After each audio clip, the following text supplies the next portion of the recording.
Hello and welcome to All For United with me, John Foster, MUFC, joined by Ben, Matt, Sarah. How you doing, guys? You okay? Really well, thank you. Yourself? With me, John Foster, MUFC, joined by Ben, just making sure that I'm definitely alive because once I've done it and I wasn't live, so I had to make sure that I'm definitely alive, which I am. Fantastic. Natalie is with us today because she's celebrating her birthday, so we'll have a drink to Natalie tonight, I'm sure, and I'm sure she'll watch at some point as well.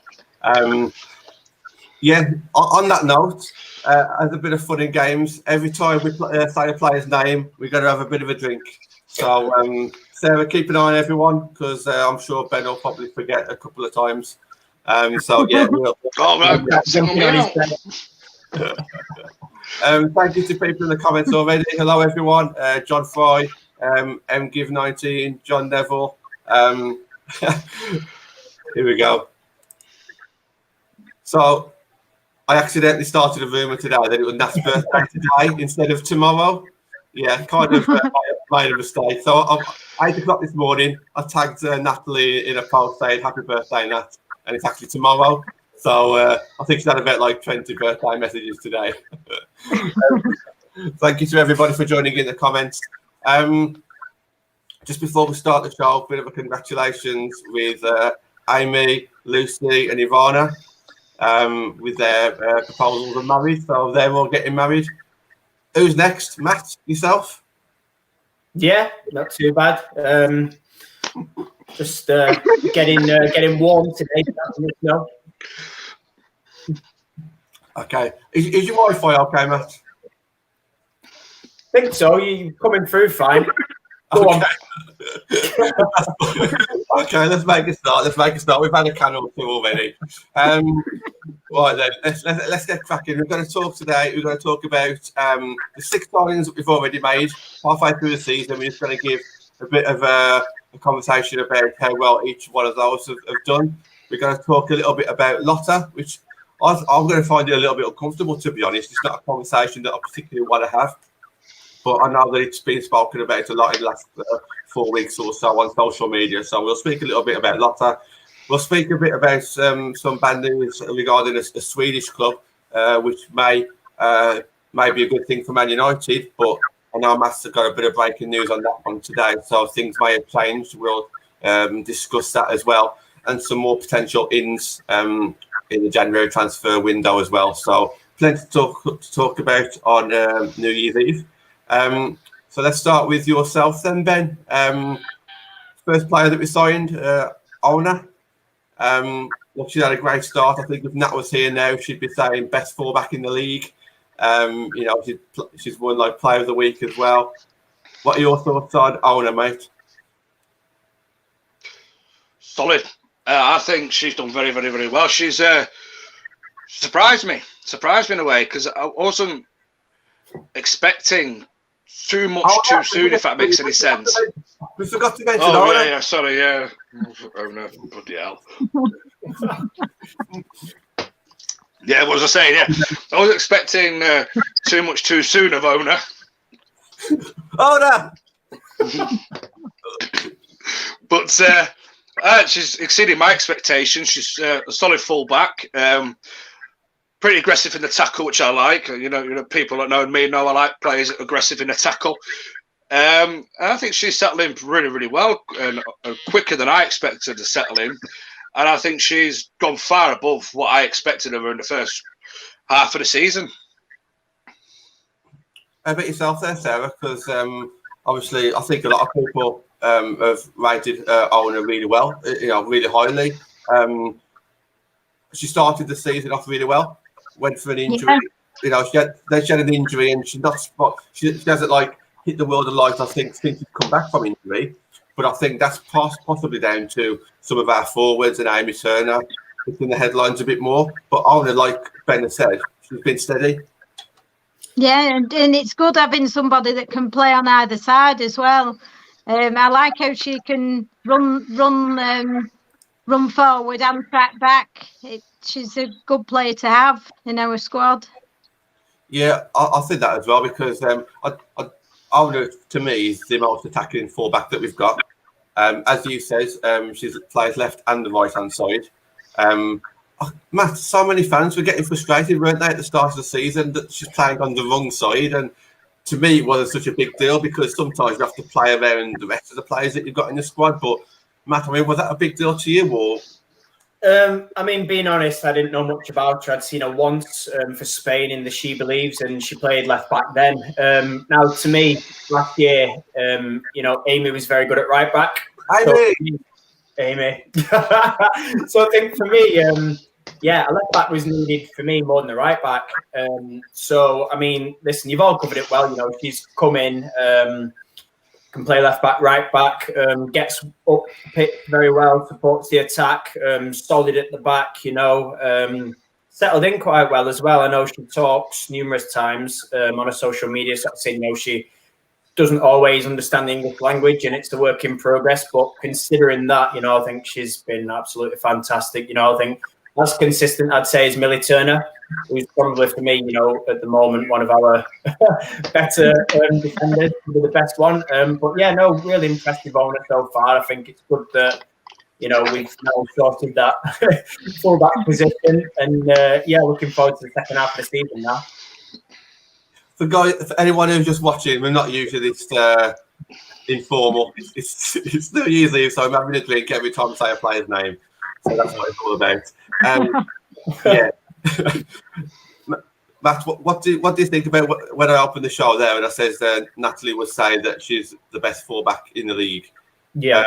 Would you kind of lean towards that this season, or do you think she needs to kind of do a bit more, or it's a bold statement to make?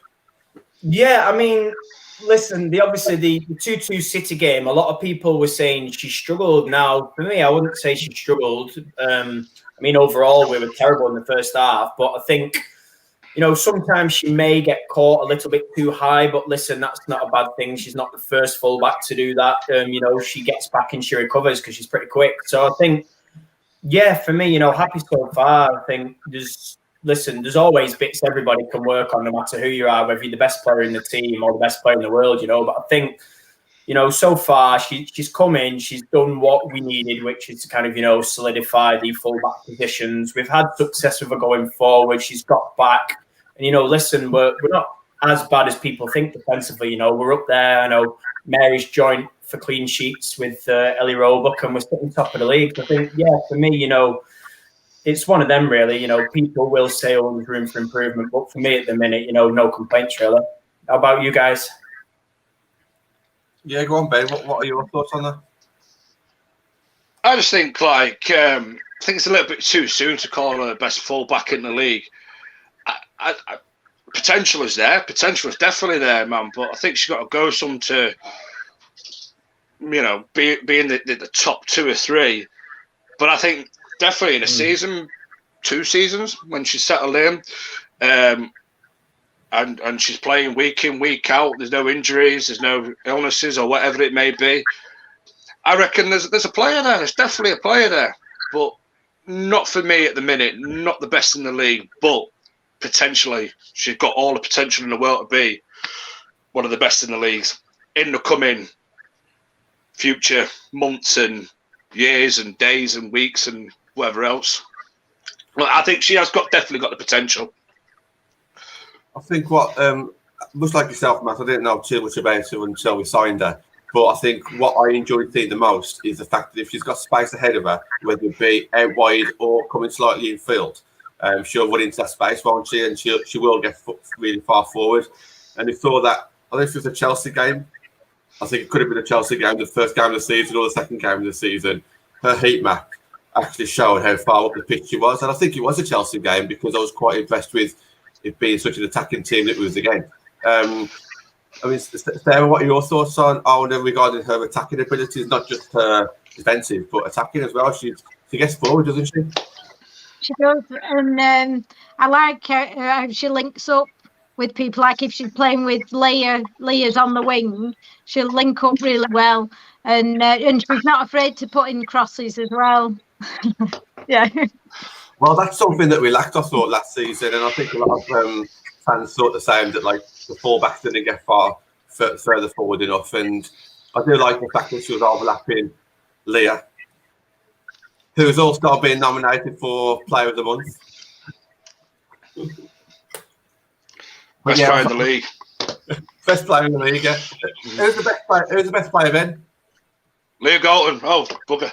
Took 2 sips then. Leah Galton, yeah. Let's move on. We'll be booked before we get to the second half of the show here.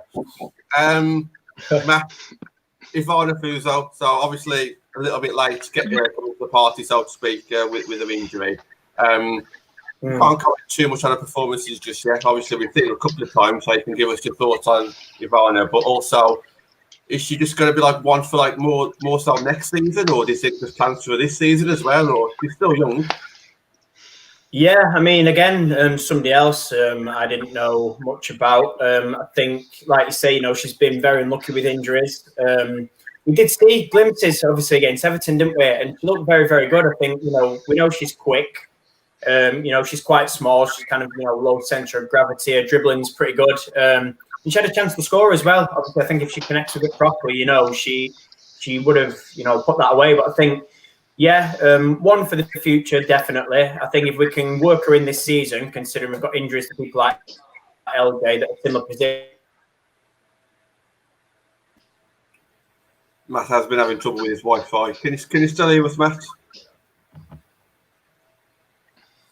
I was going to have to take Matt out a little bit. He has been having trouble with his broadband. But Ben, do you want to just jump on Ivana a little bit? Yeah, it's a shame she's been injured for so long because buzzing. And finally, we had a German international. Well, German youth team international complex. Well, not youth team, but So someone with a bit more of a technical ability up front. I think German footballers are usually really good technical football players. I think once she's fully fit, you'll see like a different type of forward than what we usually have, or a different type of a player that we can play up front. I think she'll bring a bit more of a technical aspect to our attacking line. It's just a real shame that she's been injured, like, you know what I mean? But I'm hopefully second half of the season, we can see a kick on, and we can see very, very, very best of her, certainly towards the back end of this season. Yeah, I also think it's a shame that we've been knocked out of that as a Conti Cup as well, because that's a game that where she could have played in those cups. So I can see you're nodding. I mean, I'm sure she would have got a bit more game time there, wouldn't she? Yeah, it's a shame because I think we missed her as well, especially when Russo was injured. We needed to be fit, didn't we? So yeah, it's been a shame. Matt's back. Can you hear us, Matt? Yeah, I can hear you. I've switched now to my phone. It's going to be a lot easier. No problem, mate. No problem. Sorry. So just continue with your thoughts on Ivana, mate. Yeah, so saying obviously we saw her against Everton and she looked good, and I think because we've had so many injuries in that kind of similar position to where LJ plays, I think it's been great that we can kind of now finally work her in. And, I think if we can see, even if she's getting, 30 minutes here and there, I think that'd be great. And obviously we've got the FA Cup coming up as well.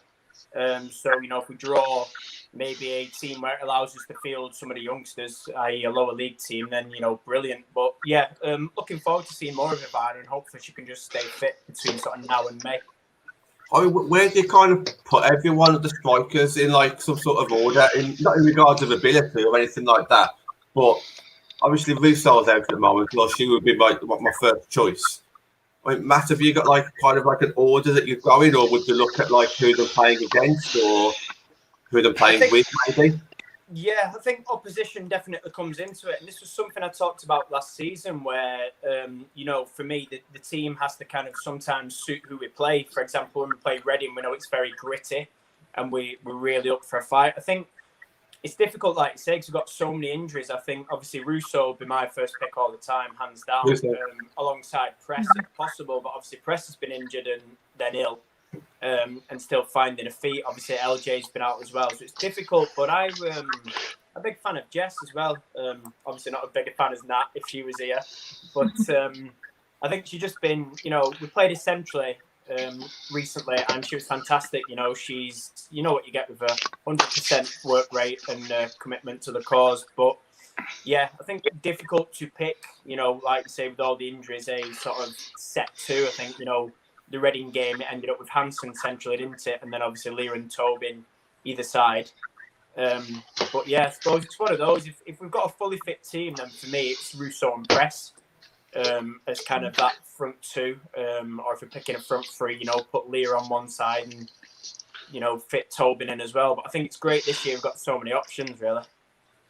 Ben's going to get drunk, by the way. So I thought it was the name of the game. I'm trying to watch you on camera, Matt, and all I can see is Ben like this. Wait till he starts jumping on his bed. I'm trying to win the game here. There was a question about, have we got another free kick specialist apart from Katie Zellum? I'd put Tobin Heath in that category, and obviously she was one of our signings. Sarah, do you want to start us off on Tobin Heath? Your thoughts on what she's brought to the team this season? Yeah, she's been brilliant, hasn't she? I mean, you couldn't ask for more, really, stepping in and into the team, and she's just sort of fitted in straight away. And I also like her sort of leadership qualities as well. Although she's not a captain, she has those qualities. So yeah, I can't knock anything that she's done. She's just been immense. I think she's very modest as well, and it's something that I never saw of her until she came to Manchester United. But she never talks about herself, does she? She always talks about us as a team, and she talks about her colleagues. And I saw something on Twitter today or yesterday, a small video clip where I think the commentator, the interviewer, was trying to promote her and say well done to her, but she didn't take any of the applaudis. She was like talking about the rest of the team, and she often does that. Ben, your thoughts on Tobin Heath? If I may, she's like the Bruno Fernandes, though, isn't she? She's got the similar impact and similar leadership qualities and similar way that she drives the team forward in every aspect. For me, she's been the signing of the summer, or the sign of the season. Sign of the season, if you know what I mean. I think she's brought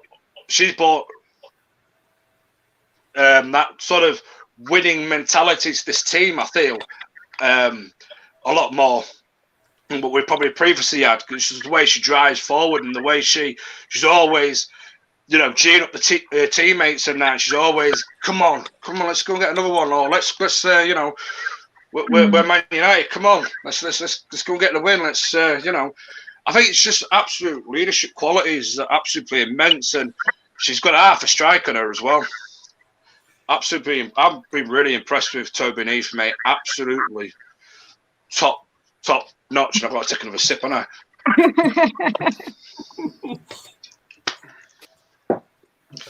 I think our first show that we did 16 weeks ago was with Amber, and I invited Amber on purpose because I know how fondly she rated Preston Heath. And I remember speaking about Heath regarding how powerful she's on the ball and the strength that she's got and the power when she drives forward. And I think we've seen that, haven't we, Matt, about it is really just a case of her just being a different class, not just mentality and leadership, but actually as a footballer as well. She's so powerful, isn't she? Yeah, I mean, we talked about, didn't we, a couple of shows ago about, we was reviewing Bristol about her technique and the way kind of, she just hits the ball. But I think her all-around game, you've covered it well. I think just, you know what you're getting from her. You expect, and every time she gets the ball, there's like this expectation she's going to do something, whether it's an assist, whether it's a goal. And it's fantastic. I think, Ben summarised it well there. I said, leadership. And I think for me, you saw that the Bristol game, she scored and then she goes and gets the ball out the net and it's like, come on, let's get back, let's get more. I think at that point, it must have been about 4-5-1 up against bottom of the league. And you think, fantastic, that's what you want. It's saying, right, this isn't good enough, let's go for more. And I think that's been the difference this year. I think there's been more than one leader. you know, obviously we have a captain in Katie, but I think, you know, Millie and Amy Turner, very vocal, more than capable of leaders. You know, you've got Tobin that's come in with Kristen with the kind of the elite know-how, and they've been, you know, World Cup winners. They've been playing with the very best in the world. You know, there's so many different characters in that team now, and a better mentality for me. And I think it's massively showing this year, you know, because in previous years we may have lacked that, or we may have lacked more than one. And I think now, you know, you're seeing different groups. And I know Casey's mentioned in the past they have leadership groups. So basically she'll assign one player to, say, 3 or 4 more. And they'll all kind of, you know, go away and they'll come up with different ways to lead and manage that group, and they'll give the feedback and their input. And I think, you know, it's a fantastic way to kind of work your football team. I don't know if there's any other teams that do it. They may not. But I just think now we've got so many leaders on board, you know, it's benefiting us this season massively. And I think, you know, Tobin's been a huge part of that, along with obviously Kristen as well. You know, you've seen them, even when Kristen's been injured, you've seen her giving advice, you know, to the younger players and helping them out. So, yeah, absolutely fantastic, you know, to be able to get those two players in. And obviously for what they bring on and off the pitch has absolutely been superb. And that's it. You just touched on it there, but like I said, the interview I was on about earlier, she was on about like the younger players, but she was also talking about learning off them as well. And whether or not she believes it or not, which I'm sure she does, she still won't say anything about I'm a World Cup winner, I'm the best, I've been around for all this time.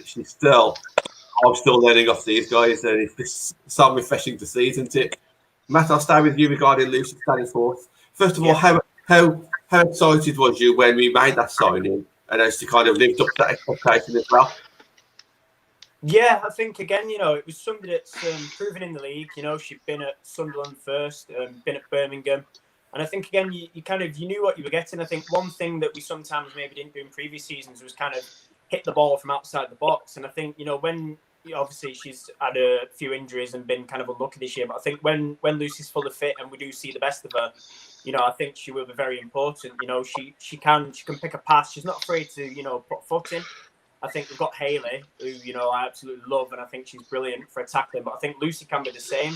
Obviously, a slightly more advanced position. Lucy's more of like an attacking midfielder. But again, you know, established international, somebody that's done it before in the league. You know, she's played at a higher level. So I think, you know, yeah, it was kind of good to get her in. And obviously, you know, she's, like I say, been unfortunate, but there's lots to come from her, I'm convinced. Yeah. Go on, Sarah. What are your thoughts on that one? I thought she was a good signing. She's solid, and like Matt says, she's played in the league. What I also thought was a good choice of buying her was she can take free kicks as well. So we were obviously last year we were relying on Katie a lot of the time, who does the magnificent free kicks, but it's good to have somebody else. I think she's added that extra depth as well into that number 10 role, because I didn't realise until the first couple of 3 times that she was subbed on. She was like almost like one of the first subs, and she'd come on for Toonie or Jackie, which is like a really important role when you're trying to win the game. And obviously with Man United, we're trying to win the game, aren't we? So she's like almost like the first sub on the team sheet at the start of the season. I don't know if that's because we had injuries as well, but it was really good for me, who never watched her before she joined Man United. It made me kind of learn very quickly that Casey rates Lucy really highly, and she did a role where it's really pivotal. But I think the thing is, she's got a lot of competition in that role as well. So I don't think, in my eyes, she's ever going to be a starter if like the Toonie and Jackie continue what they're doing. But to be like a third choice number 10 at that stature, I think is really good, to be honest. Ben, your thoughts on Lucy Stan at the moment?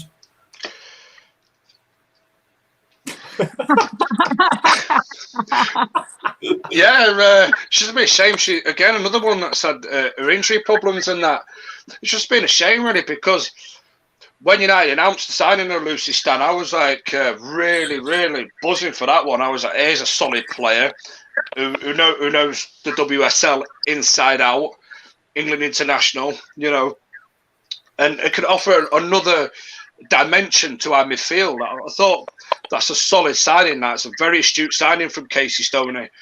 It's another option. I mean, you know, in a season where you don't know whether you're going to pick up injuries, who's going to be ill, all this COVID stuff and that, I think she's got a big role to play. I don't know how long she's going to be out for. I don't know if she'll be back this season or whatever. But I really, really hope, though, she returns as quickly as possible, because I think she has the potential to be an absolute game changer from the bench, or whether she rotates in and out with somebody else, with Tooney or with Jackie or whoever it may be. I just think also, though, she gives you that experience as well. I think that's sometimes we're probably lacking that a little bit of experience and a little bit of know-how and a little bit of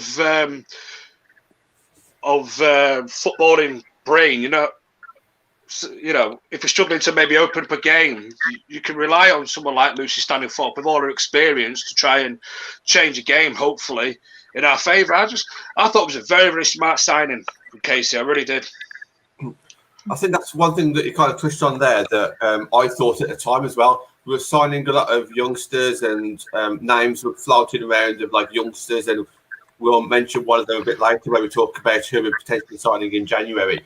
But we talk about like for the future and this, that, and the other, and building for the future. I think sometimes you got to think about the now as well. And I think Lucy falls into that category. So that's just you remember. There we go. I think I'm the only one that's remembering. Mate, I'll tell you, I'll never look at Canto quickly. But yeah, I've been really impressed with Lucy. Obviously, two more left, Kristen Press and Alessia Russo. Potentially both fighting out for that number 9 role. Russo's kind of picked it for me. Anyone who's late joining, whenever we say a footballer's name, we're having a drink. So hence why Ben's keeps on thinking. Did it finish? Start off with yourself, Matt. Start with Press first. Thoughts on Press? Yeah, again, I've liked what I've seen. I think, again, unfortunate with injury/illness. But yeah, I mean, I remember back to that West Ham game. She came on, she made a difference, she got a goal.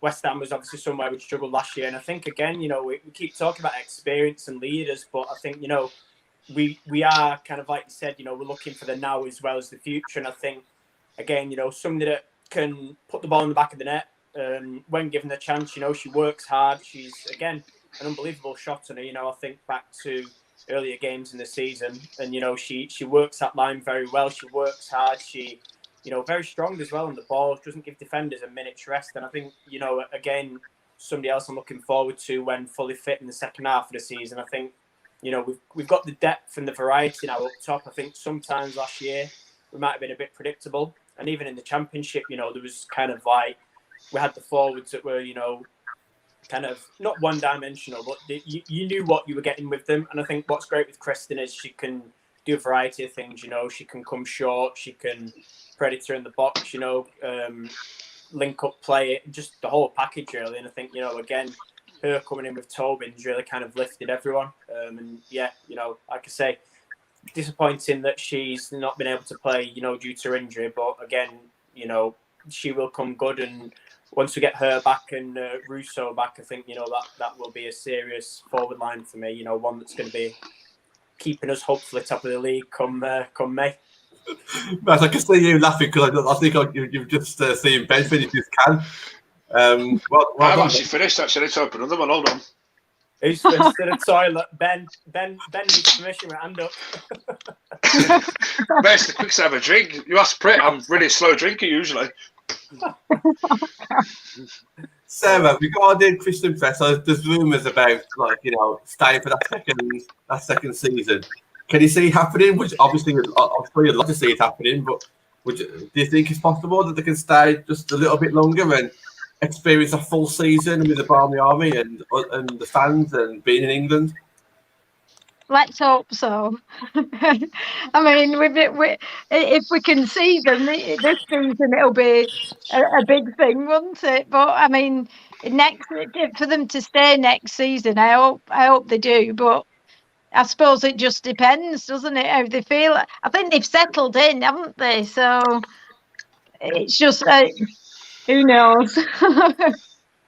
Okay, so let me put you on the spot a little bit here then, Sarah, regarding Christian Press. First of all, would you play her up front or would you kind of play her out wide? Because that's one debate that we've had in the last few months. Yeah. And two, would she actually be your first choice when she's fit again, or does she need to work her way back into the team in that starting 11? At the moment, yes, for me, she does need to work her way back in because, well, it's difficult, isn't it? Because I think I'd definitely pick Russo first myself. But obviously she's injured at the moment. So, and for me, I do prefer her being up front. So I would say second choice. I'm probably going to get a lot of complaints there, but I would agree. I based on form, if everyone was fit, I would probably go Russo up front with Tobin one side and maybe Galton on the other, with some super subs on the bench. I'm just watching Ben. Just keep on down. Name of the game, innit? we got to move on. Leslie Russo, come on, Ben. Talk to me about Russo. Obviously, great start to the season. I think something like 3 goals in like 4 games or something. I've been really impressed with her, Matt. I know that you're a big fan and you know a lot about her before she joined United. But Ben, what are your thoughts on how well Russo's come in and how quickly she's come in and scored? Very, very impressed, mate. Very, very impressed. I think she's definitely the first choice for me up front when she's fit, when she's back fit. I think she adds a clinical edge to us that we're lacking before. And that's no disrespect to Sigsworth, and there's no disrespect to anybody else that plays up top. I just think she adds a ruthlessness to our attacking line. I think she doesn't have to think too much about where she's placing the ball. It's like first chance, bang, let's take that shot.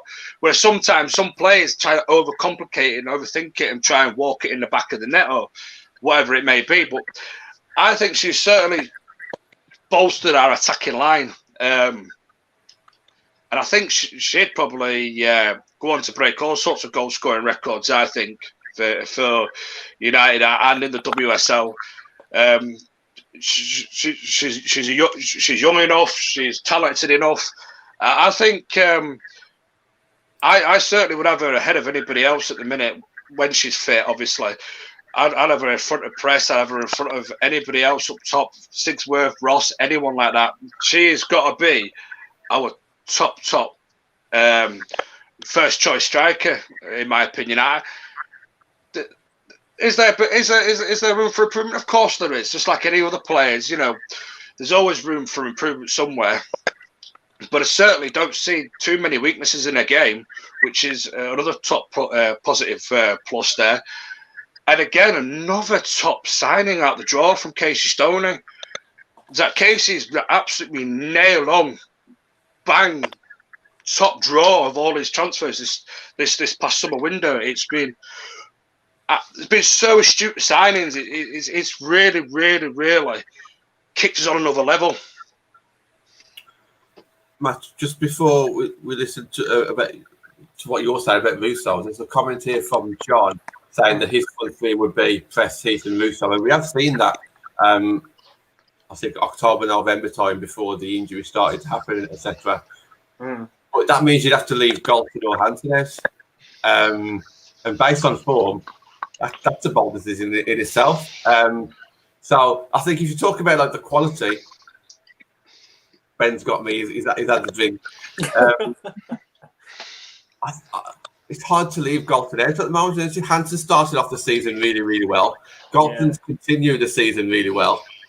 It's hard to just throw Press straight in there. I'm going to get Ben drunk here. Name of the game. Matt, your front three, and then I'm just going to speak to you a little bit about Russo. Yeah, sure. So I think the front three, I'll touch on John's comment. I think the front three of Alessia, Kristen and Tobin, I think, could work. Now, for me, I'm going to chuck it in there, slightly controversial, but we'll go with it, is Leah at left back. Now, listen, I'm not a huge fan myself of that, and I know many others aren't. But if we put Ona at right back, keep the Turners, Leah at left, and that means accommodating those front three, you know, I'm all for that. I think those front three, you know what you're getting. You're going to get goals. I think Leah's so strong and she'd support the attack well. You know, we've seen her at left back. She's been absolutely superb.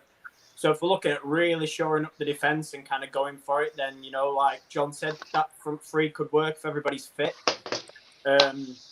There we go. Yeah, Leah might have to go left back. So I think, you know, that would be an option. Whether Casey would do it, I don't know. But for me, that would be my way of fitting in those front three with Leah as well. I think, obviously, you know, we touched on Kirsty. I think for me, it's difficult. You know, I struggle to kind of fit her in as well as obviously Tooney, Jackie and Hayley as well. But I think this has been kind of the story of the season, hasn't it? You know, it's great now. We've got so many quality players that we can kind of struggle to fit them in and afford to rotate. But I think, yeah, moving on to Alessia, you know, again, you touched on it earlier, somebody I'd seen since she was in the Chelsea reserves.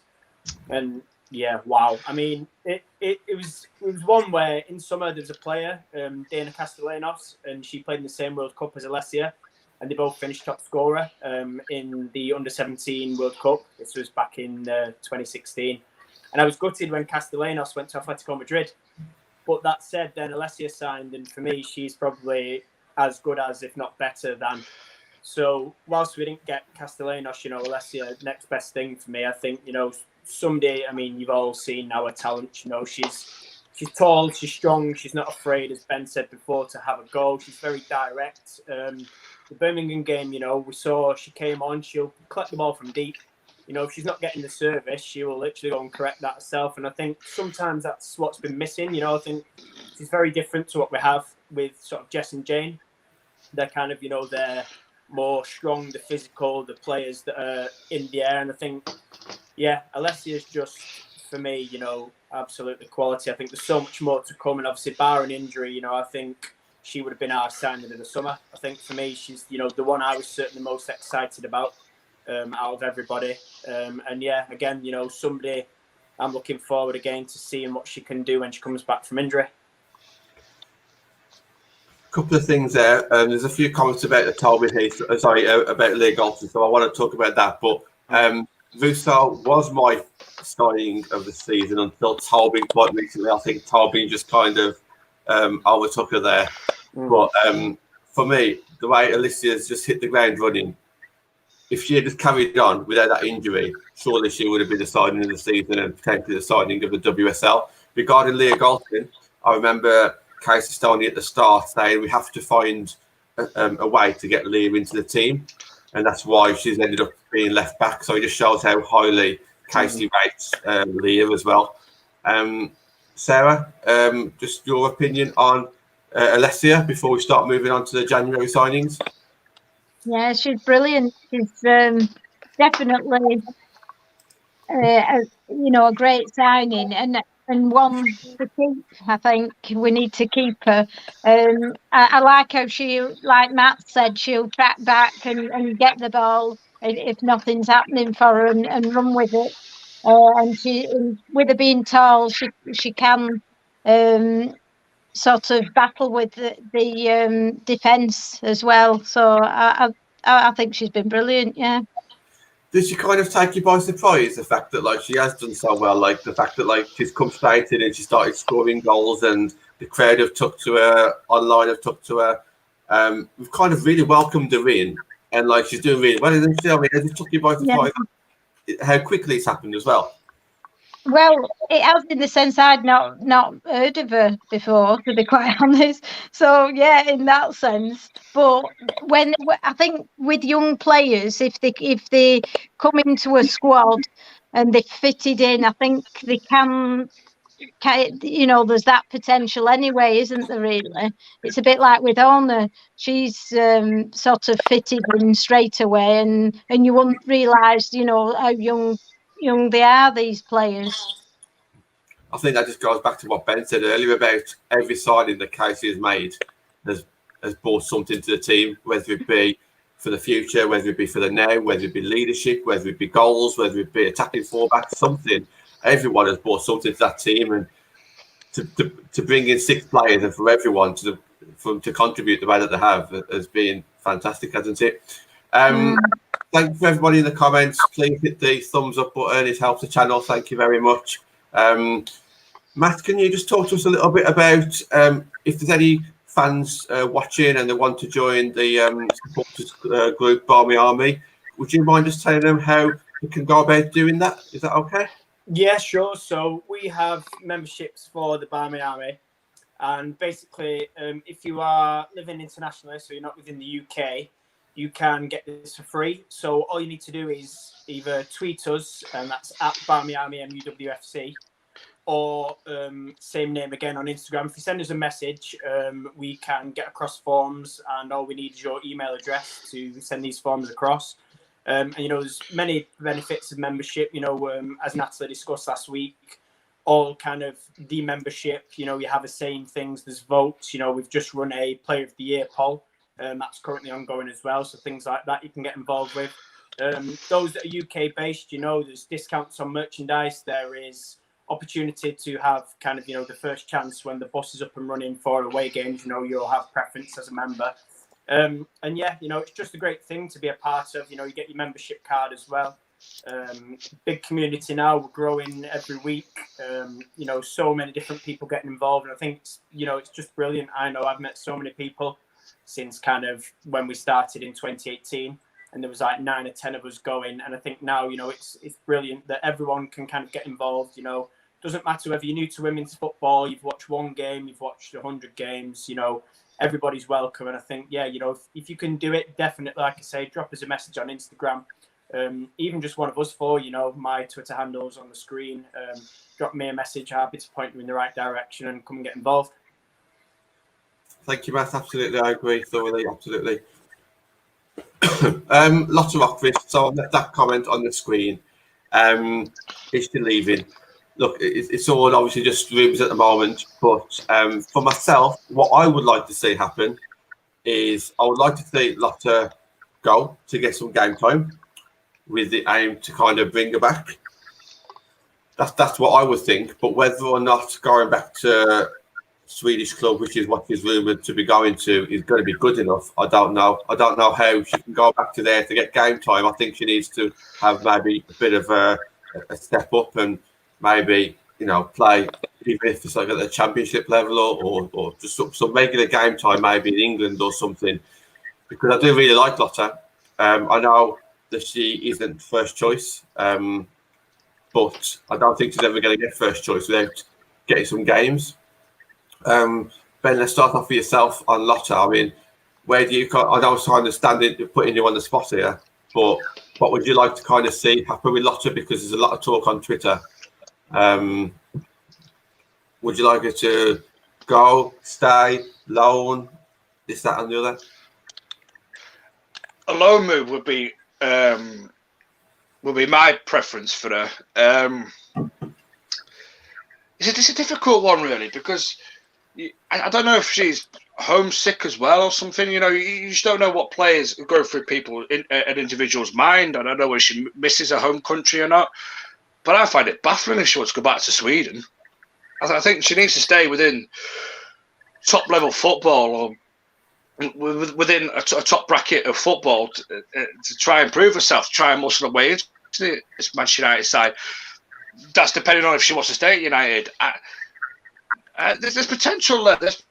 But the problem is, I've always said it at United is, if you don't have the fight, if you don't have the heart to go in at 100%, you get found out pretty easy at Manchester United.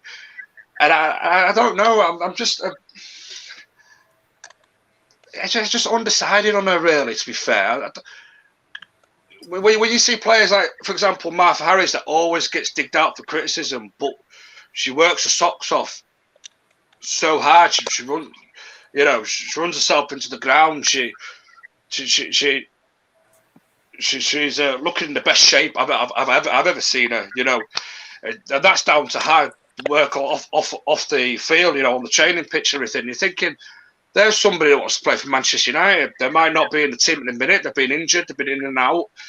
But there's a spirit there. There's a workmanship there.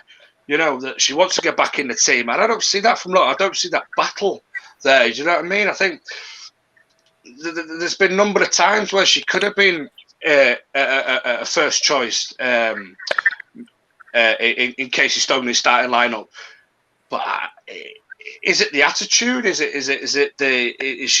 she not settled in England? Is she struggling with something else? Or I don't know. It just baffles me a little bit because the talent is there, but sometimes a player's going to have to want it. You know what I mean? Especially at a club like Manchester United, you're going to have to want it. You need to put effort every single day in training, at the games. You know, you have to apply yourself to be a Manchester United player. For me, sometimes if a player lacks that ambition, lacks that will to want to break into the first 11, or you know, I just find it baffling if you go back to Sweden. Whether she misses her home country or not, that's probably maybe a reason why, but. Surely one of the biggest football clubs in the world, in fact, the biggest football club in the world, let's not kid ourselves, you have a fantastic opportunity. And I just find it a little bit, you know, disappointing if she wants to go back to Sweden, where you're trying to find the easy way out instead of knuckling down, working hard, and just trying to force your way into Casey's thoughts. It's just a little bit baffling for me, really. I don't know. I really don't know. Oh. Maybe is it just like a bit of a step too far then? Because obviously she hasn't played at that kind of standard before. Sarah, I don't know if you want to kind of think about this. I mean, because nobody else has been rumoured to be leaving the club or anything like that I'm aware of. So there is only a lot that looks like she may be on her way out or rumoured to be on her way out, even if it's just on loan in January. Is it just the fact that like she's never played in the WSL and it's a bit of a big step for her? Is that maybe?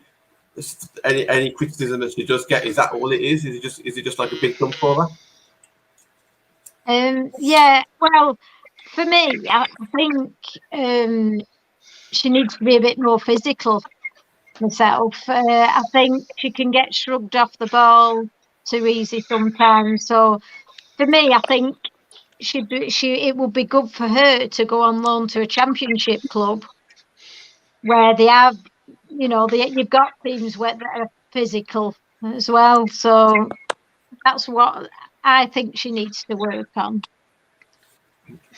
Matt, just before we move on to the new signing, just regarding Lotte, I don't want anyone to think that like we here think that like that she's like not good enough, because I don't think that's the case. It's just the fact that she's been rumoured to be leaving. So obviously, we're speaking about her. She's not first choice, but as a second or third choice, you know, surely she's not a bad substitute to bring on or someone to play in cup games. Because when you're comparing her to Ona, and when you're comparing her to some like fullbacks that are out there, maybe in America that we've linked to or wherever, then obviously she's not quite at that level. But as like a second or third choice fullback, then surely she's worthy of that, absolutely, isn't she? Yeah, I think it's a difficult one because obviously she's shown glimpses of what she can do. And I think we saw, you know, the Everton game before lockdown, she was pretty good. But then, like we've all touched on, you know, there has been times where she may have been knocked off the ball or struggled with sort of the physicality of the league. Now, for me, I think, you know, you kind of all touched on a loan. I think I'm pretty sure she's out of contract in summer. So I think if she's going out on loan, I think for me, that's the end of her. You know, I think if she goes out on loan, she gets the game time she wants, then as far as I'm concerned, I think she'll be done at United. Whether she goes in January, I'm not so sure. I think she'll probably stick it out till summer. But, you know, I've seen, like, reading through a few comments now, she's got to displace owner, which is difficult. You know, for me, I wonder, does Casey trust her? I think, you know, obviously what happened was we got one left back kind of left us in the lurch last minute. And for me, I don't know. I question, did we rush it? And I hate saying that because it sounds horrible, but I think, did we rush through the signing to get somebody to play there quickly? You know, a record in Sweden was very good. You know, she got numerous assists. She was, you know, one of the highest for assists in the league. Chipped in with a couple of goals, but I think we've not really had the chance to kind of see her consistently get a run of games. It's always been, you know, half a game here or, you know, 20 minutes there or against a lower opposition in the cup. And I think, you know, I think back to sort of her debut against City, and, you know, she played 45 minutes, struggled with sort of the league and the intensity, and then kind of we didn't see her again for a while. But I think, again, you know, we've all touched on it, you know, is she missing home? Adapting to a league, you know, again, you come into a new country and a different style of playing, it's going to take time to adapt. You know, listen, she's not the only one. We've had other players that have needed to adapt. Some are still adapting now. But yeah, it's a difficult situation for me. I don't think she'll be happy. You know, we've talked about second or third choice. I don't think that's what, you know, I mean, what's she now, 23, 24 maybe. I can't see it, unfortunately, you know, ending maybe how she wants. I think summer, you know, she'll be possibly one of the outs for me. That's pretty much it regarding the outs. There's been no more rumours. Obviously, we've got goalkeepers on loan, and I know Casey's no stranger to loaning people out and bringing people back in January. So maybe we may see a change in goalkeepers, for example, with injuries and this, that, and the other, maybe. But there's certainly no talk on Twitter regarding anybody else going out. However, coming in is a completely different subject. If you had said to me 4 weeks ago that who would you like to bring in or what position you'd like to bring in, for me, I'd be looking at a fullback or a centre-back, because I think as a squad, when fully fit, that's kind of where we're lacking when it comes to depth, strength and depth. But how things have changed now, halfway through the season, with injuries and potentially going for a title, let alone the top 3 or 4, to me, the attention's kind of turned to an attacking area, with obviously Press not at her full speed yet. I don't think we've seen the best of Press. Well done, Ben. Yeah, come on, everyone. You're falling behind here. We haven't seen the best of Press just yet. Jess has obviously been in and out, so has LJ. Russo's still out.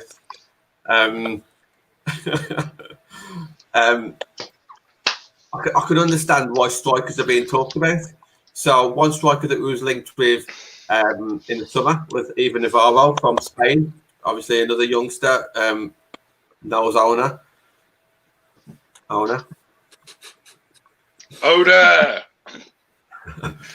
Matt, do you want to kind of lead that one? I mean, is there any chance of Eva coming across in January? We know it was potentially close in the summer. We're definitely looking at that, but paperwork-wise, things wasn't that easy. I think it becomes complicated now, doesn't it, in terms of the EU stuff? I think, you know, I wouldn't say January. I don't think she'd move halfway through a season just because of the kind of settling-in period.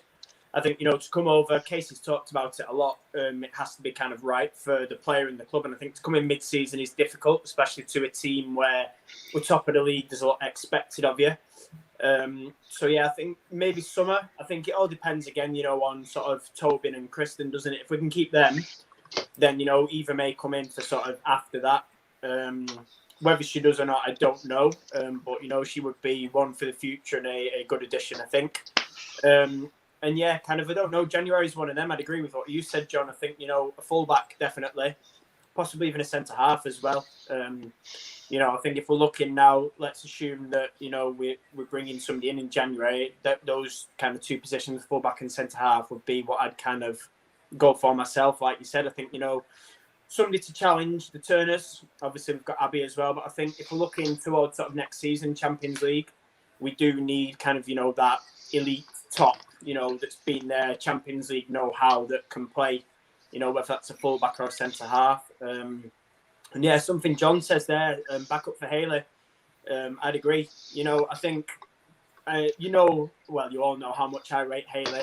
For me, she doesn't get the credit she deserves. And I think there's just times when she doesn't play and we miss her. I think what you see is what you get. You know, she puts herself about, she gets on with her job quietly, and she's, you know, very, very good player. But when she's not in the team, it seems to be, for me, like, we seem to put kind of, you know, square pegs in round holes and put Katie there. And, you know, I've said it time and time again, Katie's not a defensive midfielder. You know, Tooney's not and Jackie's not. So I think going forward, January, if the opportunity comes, spare CDM, brilliant, and centre half and a fullback. Do I think we'll bring in 2, maybe 3 players? No. I think, I'd be surprised if we see one, to be fair. I think, I mentioned a few weeks ago, Emily Sonnet was linked, American defender, but I hear she's sorting herself out in America now. So, I think for me, that's probably kind of gone by now in sale. But yeah, I'd agree with what's been said so far. Matt, I just want to hear a little bit about what Sarah and Ben thinks about, like, what kind of positions or what they would like to kind of see in January, if anything. Yeah. Then, Matt, I'll come back to you regarding what's happening in Sweden at the moment and how that could benefit us. I know it's been mentioned in the comments. I know there's been an update. So I'll come back to you to kind of end the show on that. But Sarah, would you like to see any movement in January regarding bringing people in? No, not in January. But at the end of the season, I think we do need another striker. I think we need, like Matt said, a fullback, and it's made me think now about Haley's position. Yeah, we do need another defensive midfielder as well, really, as backup. Because if Haley's injured, we're a bit stuck, aren't we? Yeah, I think we've been very lucky that the games that Haley hasn't played, it's kind of give Katie Zellum, Tooney and Jackie a chance to all play together, which is nice for them to get game time and to see them 3 together. But as you've all said, there is no other Haley lad. There's no one that comes close to her CDM role. And you are right, it's something that I've not really considered. I think, thankfully, because we are one of the bigger teams in the league, it's not the end of the world if we don't play Haley lad, unless if we are against the bigger teams. But maybe next season, if all of a sudden we do play in Europe and we've got a lot more games in the FA Cup, Country Cup and in the league as well, is this something that's worth pointing out? Because it's not something that we've really mentioned. Is this always the defence or it's the strikers when they're injured?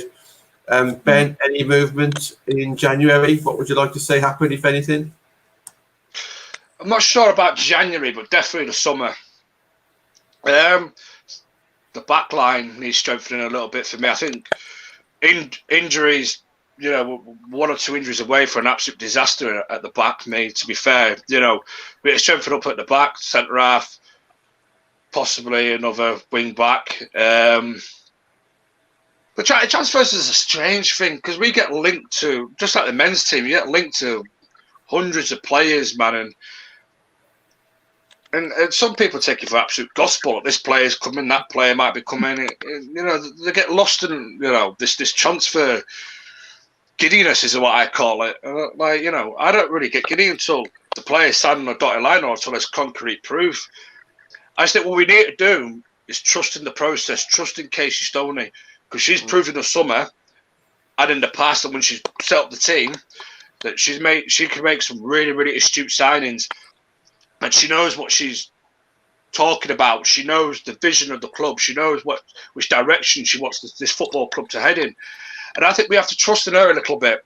I see it on Twitter all the time, and people slagging players off, saying, "Oh, this player ain't good enough. We need to bring this player in. We need to bring this world-class player in." So, all right, you can't have a team full of world-class players. You need a balanced side. Hard workers, your world-class players, your up-and-coming players coming through the ranks. But judging by some people, they're what the Galacticos. They want to be like Real Madrid. The Galactic. It's like it's not going to happen, mate. It's not going to happen. I just feel sometimes you just need to be a little bit patient, trust in Casey, and whether it be January or whether it be in the summer, I'm sure she'll bring the right signings in. But for me, another centre forward has to come in. I think, another centre forward.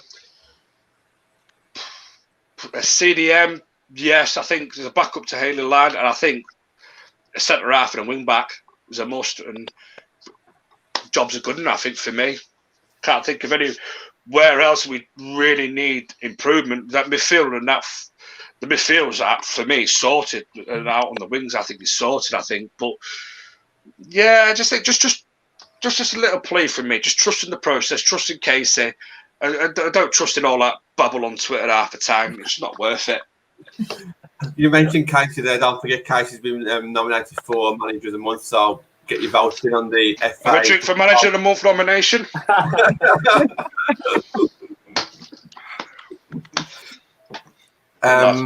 But you were talking about Galacticos there, just very quickly before we move to Matt, because I know that the time's ticking on. She hasn't brought in Galacticos. I mean, Preston Heath, obviously, the COVID situation. Who knows what would have happened without COVID? But Ona was like a fantastic player, but not like known all over the world, or not known by house. She wasn't a household name. Neither was Ivana. Lucy Stad was known in England, and a great signing. Russo as well. None of them were like these Galactico signings. Or It's not that I'm not mentioning about them. It's just that you look on Twitter, and there's some people. It's the same people that slag off players constantly that expect us to sign Galactico style players every single transfer window. You look at it, and I'm looking at it going, have a word with yourselves. Be a bit more realistic. And these are the same people that hammer Casey Stoney for not signing their favourite players or something. Just trust in the process. Just trust in what she's building. She knows exactly the right type of player for this football club. And just trust in the process. Because sometimes people get, as I said, caught up in the transfer giddiness, as I call it. And half the time, people just put rumours out there just because it's clickbait. It's Man United. It's clickbait. And some people take it as gospel. You know, just trust in the process is what I'm trying to say. And just trust that the players that Casey Stoney wants to bring in are the right players for Manchester United. That's all I'm saying. I'm not on about the players we bought in, but the players that people want to see come in. Sometimes it's a little bit unrealistic for me. I agree, Ben. I agree. Matt, moving on to yourself. Talk to me about what's happened in Sweden, and is there any benefits to Man United in what's happened? I'm sure there's a few people in the comments that already know what's kind of happened, but obviously you're a bit more updated on it. Go on, Matt. Well, I'm going to get in trouble here now because I don't know the correct pronunciation. So we're going to go Gothenburg for the English. But yeah, no, I think we heard the other day, didn't we? Obviously, there were talks of them. I don't know. Initially, they said there was talks of them pulling out of the league and the Champions League, and that if they beat Man City, they would have been able to keep going. And then this afternoon, sort of late this afternoon, they'd found a new sponsor. So now they're back with kind of back in the league and competing again. So at the minute, it's kind of, it seems up and down. I don't know whether they did it for sort of, to get a sponsor and say like, come on, team's folding unless we get this, whether it's kind of, something along those lines, whether they are actually in, financial trouble and they do need sort of help, then it's one of those. But I mean, it obviously it's been difficult for teams with sort of no fans, loss of revenue, things are going on. And obviously, some of these teams, especially abroad, are not backed and don't have the kind of support from men's team. So again, it becomes very difficult. And I think, it's like I say, it's been a challenging year in terms of sustainment and kind of, keeping things going. And I think, you're looking at one of the top teams in Sweden. They've had, some fantastic players there. Press was there back in the day as well. And I think, it's difficult, like I say, but I think hopefully, we listen, we hate, doesn't matter who it is, we hate seeing teams, go bust and no longer become in existence, especially when the women's game is growing as a whole, and the Swedish national team, they're slowly getting better.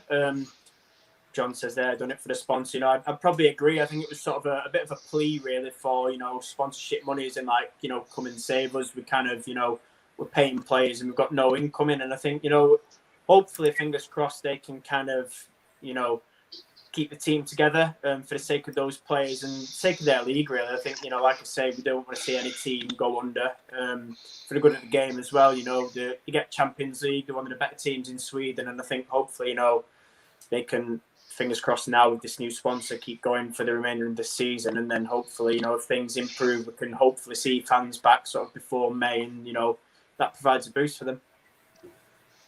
Thank you, Matt. Thanks for clearing that up as well. Just one last thing. I don't know if you know anything about this, Matt, but like American players. So there's a lot of people on Twitter saying, bring this American player in. This is because obviously the trades are going on, and a lot of talk on Twitter about that. Have you heard anything about any American players coming across at all, or do you think it could happen? I mean, listen, it's a difficult one because, I was convinced that Alex Morgan would have stayed with Spurs. There's a lot of rumours flying about that the NWSL wouldn't start in March.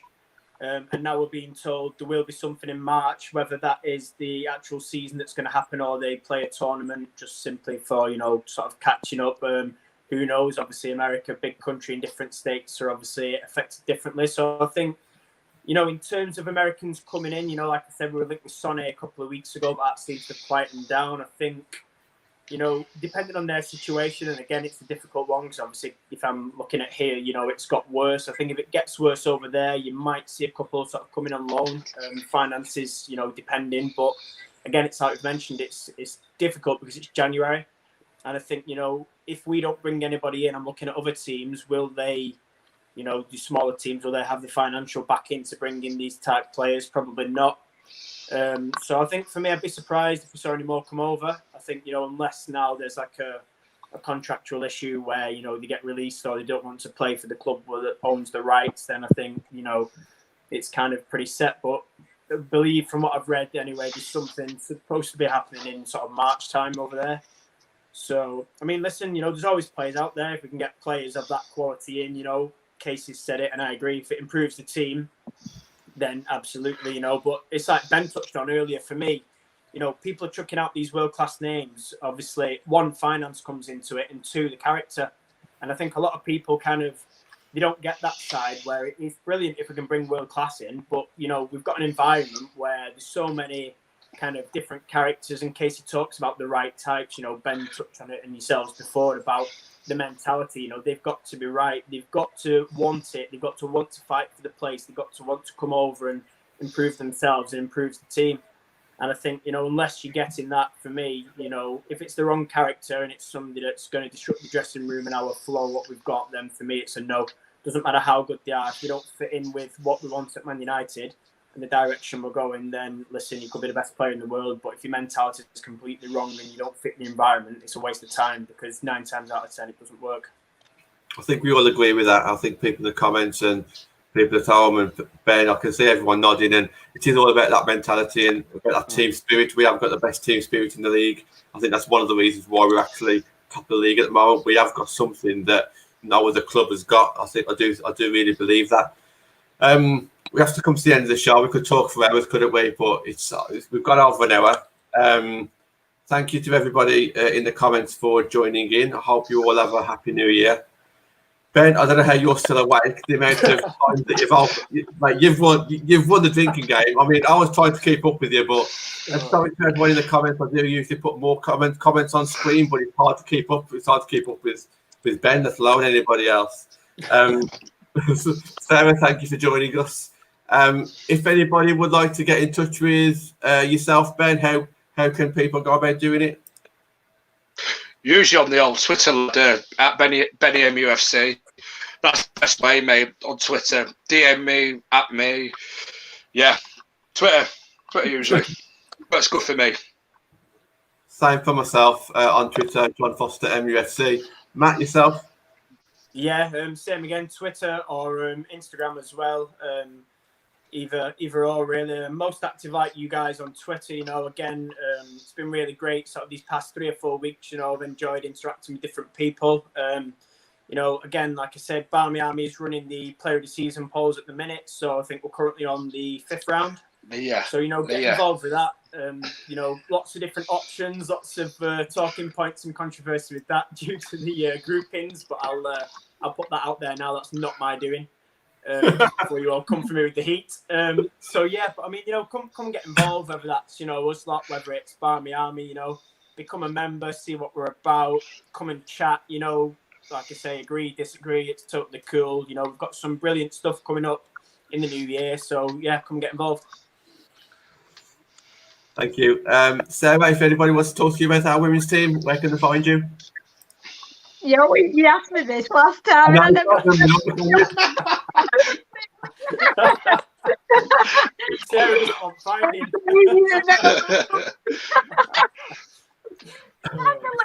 To this. Yeah, if you want to find Sarah, just find the link on Twitter. I'm sure I've tagged me a lot anyway. John. Go on, Ben. Just rest in peace to Tommy Dock, man. Let's just say that, Tommy Dock, yeah? Have a drink for Tommy Dock. Yeah, thank you. Yeah. Absolutely. Look, if you got a few things planned for January regarding some guests specifically for transfer shows. So we're doing the best we can to try and bring some women's like the journalists to focus more on the women's game than the men's game. So we're going to do our best with that, and we're going to try and bring some information, not just fans, but people who actually work around Manchester United club and people who work in the trade. So we're going to do our best with that. We've had a couple of people say yes. Hopefully, fingers crossed, everything goes through okay. Lots of comments coming through. Thank you very much. Thank you. But yeah, we're going to end the show.